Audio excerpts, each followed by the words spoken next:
નમસ્કાર વાલા દર્શક મિત્રો, ન્યૂઝ રૂમ પાલિતાણા યુટ્યુબ ચેનલમાં તમારું સ્વાગત છે। હવે ખેડૂતોને મળશે તાર ફેન્સિંગ કરવા માટે સહાય, કારણ કે સરકારને ખ્યાલ છે કે ખેડૂતને ઘણી બધી મુશ્કેલીનો સામનો કરવો પડે છે, જેમ કે નીલગાય, કૂતરા વગેરે અન્ય જોખમોથી બચાવવા ખેડૂતોને આર્થિક નુકસાની પણ ઘટાડી શકે છે। એવામાં સરકારે સંપૂર્ણપણે નિર્ણય લીધો છે કે ખેડૂતને આનથી પગભર કેવી રીતે કરી શકાય એવી યોજના સરસ મજાની બહાર પાડી છે। તો આ યોજનાનો લાભ તમે કઈ રીતે લઈ શકો, ઓનલાઈન અરજી કઈ રીતે કરી શકો, સંપૂર્ણ વિગત હું તમને આગળ વિડીયોમાં દેવાનો છું। હજુ સુધી આપણી ચેનલને સબસ્ક્રાઇબ ના કરી તો ફટાફટ આપણી ચેનલને સબસ્ક્રાઇબ કરી લો, જેથી કરીને આવી નવી માહિતી તમારા સુધી પહોંચતી રહે। ચાલો તો આગળ વિગતે વાત કરીએ। તાર ફેન્સિંગ યોજના, જેને તારબંધી યોજના અથવા કાંટાળી તારની વાડ માટેની યોજના તરીકે પણ ઓળખવામાં આવે છે, ગુજરાત સરકારની એક મહત્વપૂર્ણ કૃષિ આધારિત યોજના છે। આ યોજના 2005માં શરૂ કરવામાં આવી હતી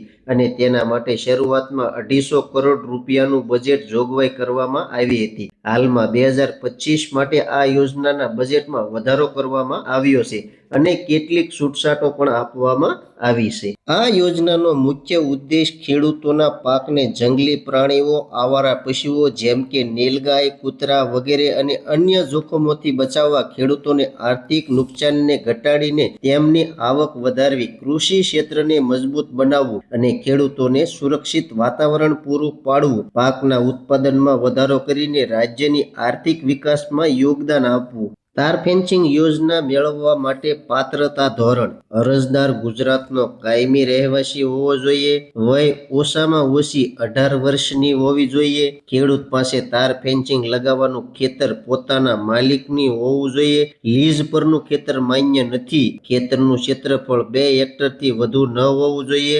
શરૂઆતમાં ન્યૂનતમ 2 હેક્ટર હતું, પરંતુ સુધારાઓ પછી હવે 2 હેક્ટર સુધીની મર્યાદા છે। યોજનાનો લાભ માત્ર એક જ વખત લઈ શકાય છે। તાર ફેન્સિંગ સરકારની માર્ગદર્શિકા અનુસાર બનાવવી જોઈએ। ઊંચાઈ છે 150 સેન્ટીમીટર, કાંટાળી તાર ઉપર અને ચાંદી વાયર જાળી નીચે 7 બાર અને 8 બારની એ જમીનની રેકોર્ડ સબમિટ કરવા જરૂરી છે। જરૂરી દસ્તાવેજો: આધાર કાર્ડની નકલ, સરનામાનો પુરાવો જેમ કે વોટર આઈડી અથવા રેશન કાર્ડ, જમીન રેકોર્ડ 7 બાર અને 8, પાસપોર્ટ સાઇઝનો ફોટો, બેંક ખાતાની પ્રસ્તાવ પાસબુક અથવા સ્ટેટમેન્ટ, સક્રિય મોબાઈલ નંબર, ઓટીપી માટે જમીનની માલિકીનો પુરાવો જો જરૂરી હોય તો। ઓનલાઈન અરજી પ્રક્રિયા કેવી રીતે કરવી? સત્તાવાર વેબસાઇટ પર જઈ ગુજરાત ગવર્મેન્ટની આઈ ખેડૂત પોર્ટલ ગવર્મેન્ટની લિંક હું ઉપર આપી દઉં છું, તમે જોઈ લેજો। હોમ પેજ પર જાઓ અને યોજનાનું પ્લસ બટન પર ક્લિક કરો। ખેતીવાડીની યોજના વિભાગમાં જઈને તારની વાડ અથવા કાંટાળી વાડ આ યોજના પસંદ કરો।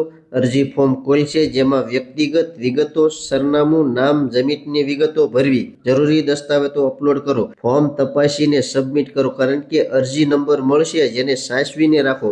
અરજી પછી વેરિફિકેશન અને તાર ફેન્સિંગ પૂર્ણ થયા પછી સબસિડી બેંકમાં જમા થશે। વાલા દર્શક મિત્રો, સંપૂર્ણ માહિતી તમને સમજાઈ જ ગઈ છે। તો મારી માહિતી તમને કેવી લાગી કોમેન્ટ બોક્સમાં કોમેન્ટ કરજો। ચેનલમાં નવા છો તો ચેનલને સબસ્ક્રાઇબ કરજો। હવે મળશું એક નવી માહિતી સાથે। ત્યાં સુધી બધાને જય જવાન, જય કિસાન, ભારત માતા કી જય।